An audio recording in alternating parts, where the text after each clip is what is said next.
Tayo na sa Antipolo at doon magsimba tayo. Dahil ang makasaysayan at dinarayong Antipolo Cathedral, opisyal nang idineklara bilang kauna-unahang international shrine sa Pilipinas at sa buong Southeast Asia. May report si Ian Cruz. Damang-dama na ang kasiyahan sa makasaysayang araw na ito para sa mga taga-Antipolo City, Rizal.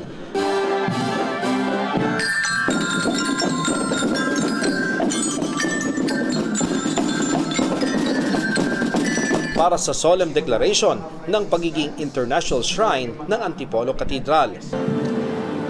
Iprinosisyon ang imahe ni Ina o ang Our Lady of Peace and Good Voyage sa labas ng simbahan. Sunod na ipinatong ito sa isang malagalyong lalagyan na pag-alala sa pagdating ng imahen sa bansa noong 1626.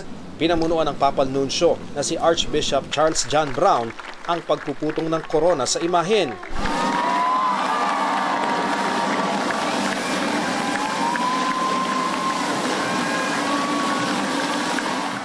Sa loob ng katedral, binasa ang dekri ng Vatican na nagtaas sa dinarayong katedral mula National Shrine tungo sa pagiging international shrine nito. Ang Antipolo Cathedral ang kauna-unahang international shrine sa Pilipinas, gayon din sa Southeast Asia, ikatlo naman sa buong kontinente ng Asia at pang-11 sa buong mundo. Sa kanyang humilya, sinabi ng Apostolic Nuncio na napapanahon ng pag-angat sa international shrine status ng Antipolo Cathedral, lalo't may nagaganap daw ngayong massive international migration. I think Filipino overseas Filipino workers, OFWs, officially are numbered at about 2 million official OFWs, but there are something like 12 million Filipinos living outside the Philippines. So the fact that this church and Our Lady as the mother of peace and good voyage is connected with migration is so important for us in our time.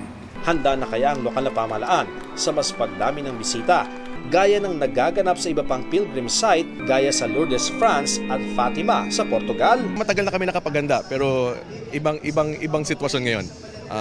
Malaking karangalan itong nangyari ngayon. Ian Cruz nagbabalita para sa GMA Integrated News. Huwag magpahuli sa mga balitang dapat ninyong malaman. Mag-subscribe sa GMA Integrated News sa YouTube.